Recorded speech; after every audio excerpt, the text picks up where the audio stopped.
Daddy, why'd they build all those pyramids? April 3, 2189 AD, 10 a.m. Dear Catholics and friends of Catholics, your Pontiff Pope Frederick has taken ill and cannot be with you this morning. There were more rumbles from the massive crowd. The Pope sends his greetings and says no one is to worry. He will be well by Sunday and conduct the Easter Mass in this very square. More murmurs could be heard. His 11 cohorts, the inner circle, told him from behind the curtain to keep it brief, but to let everyone know the Vatican's position, option D. Ladies and gentlemen, our world is in turmoil as never before. 2 alien invaders now occupy our planet to our south. He pointed in the direction of West Africa. He was positioned high enough over the city to see the upper portions of both pyramids off in the distance. Your Pontiff has met with both factions, studied the holy writings, and spoken with God and heaven directly. He has been told by God that all Catholics, in fact all humans everywhere, should not enter the New Jerusalem or the New Eden.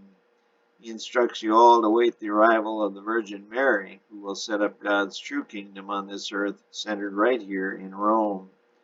The Virgin Mary will establish peace and harmony for all in the eternal kingdom of New Rome. May God bless you all this Easter 2189. As Isaac raised his arms to bestow the papal blessing, a feeling of power came over him unlike any he had experienced before. The murmurs from the crowd turned into prayers, and then singing broke out. As he stared out at the crowd, the warm glow he felt in his body was not from the 110-degree heat, but the surge of energy from the mass of humanity before him.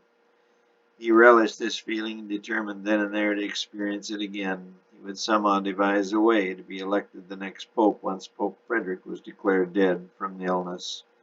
As his eyes scanned the panorama, a glint of bright orange caught his eye on the northeast horizon.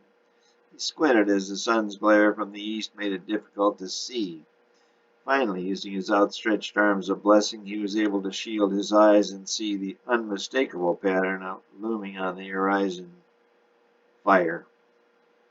From behind the curtain, Isaac heard a voice. It was Cardinal Richelieu. "Cardinal Isaac," Richelieu said, "the fire has broken out in the Villa Borghese and the winds are blowing the flames this way. Please terminate your blessing quickly. We must evacuate the Vatican."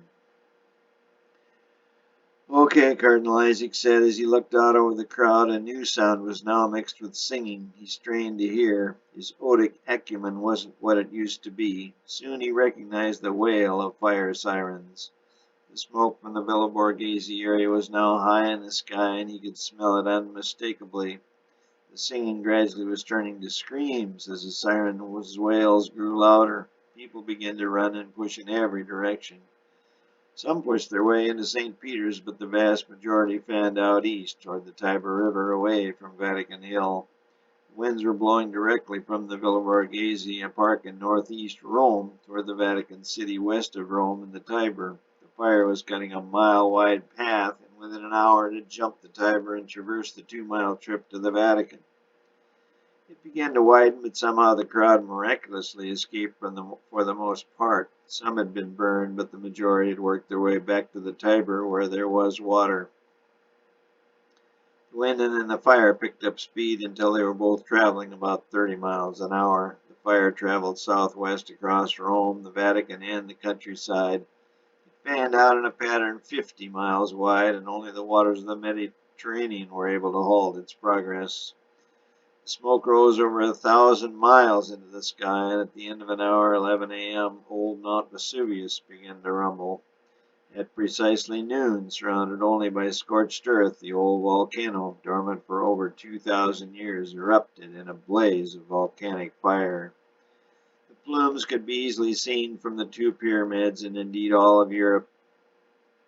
Interestingly, the massive ash cloud would dissipate entirely by Sunday morning, as the Easter service of April 25, 2189 commenced on the western African plain in front of the eastern gate of the New Jerusalem and the New Eden. The people who survived the fire in Rome were witness to an amazing sight.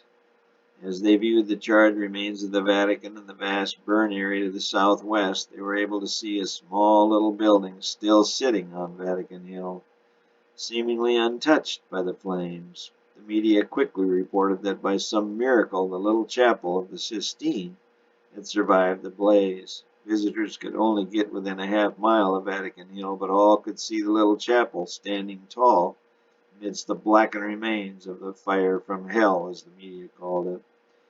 Visitors stared in awe at the image that would remain indelibly etched in their minds. That chapel that had inspired millions of humans now would inspire trillions of humans and angels.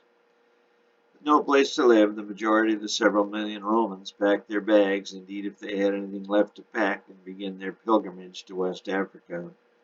But they saw atop the little Sistine Chapel as they headed for Africa, standing in a blue flame of fire, was a mighty angel, some 1,000 feet tall, brandishing a white-hot metal sword. Stamped on his bare muscular chest was the Roman numeral 2.